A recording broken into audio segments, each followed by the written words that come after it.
Dear students, so the basic cause of friction is considered to be the strong atomic or intermolecular forces between the two surfaces at the points of contact, right?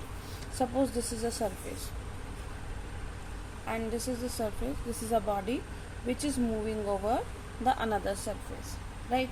So according to our modern view, the force of friction depends upon the actual point of contact. We know that no body is perfectly smooth, right? So there are some these irregularities, and these are the actual point of contacts where this body is touching the another surface. Now at this point there is a strong force of adhesion between the molecules of this body and the molecule of this body. Now if we want to move this body over this surface, it means we have to break the bonds, right? Break the bonds at these points, and that in breaking that point, actually these are the bonds which are opposing the forward motion of this body, or any motion, forward or reverse, any motion of the body. So it means that the force of friction depends upon, we can say these are actual points, actual point of contacts, actual points of contacts, and it is due to strong interatomic or intermolecular force between surfaces in contact, right? Now if we focus on this, right, so our both the limitations that we have studied in our old view are overcome, right? Now let us discuss how.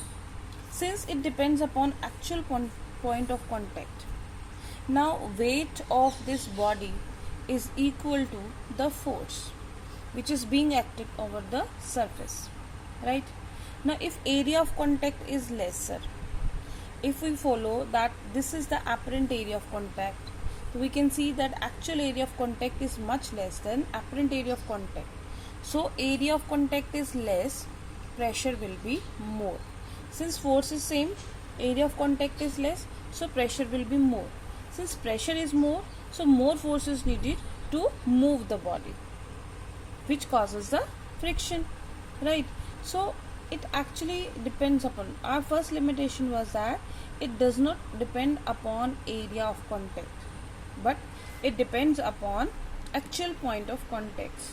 Now if actual point of contact will increase, so in that case naturally the body will be large, so in accordance with that, force will also increase.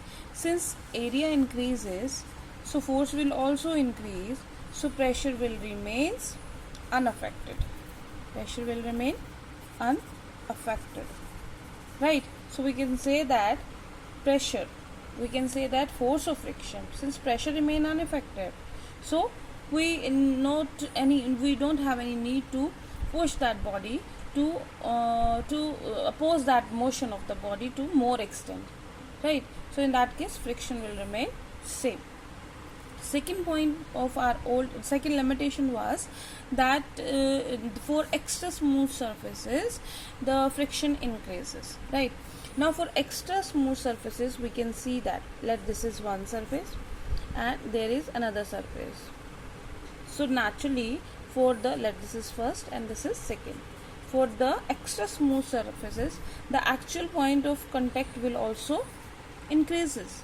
Since actual point of contact increases, so it means we need more force to move it, and more adhesive force is acting there which is opposing this motion, means we need to break these bonds between the actual points of contact, right?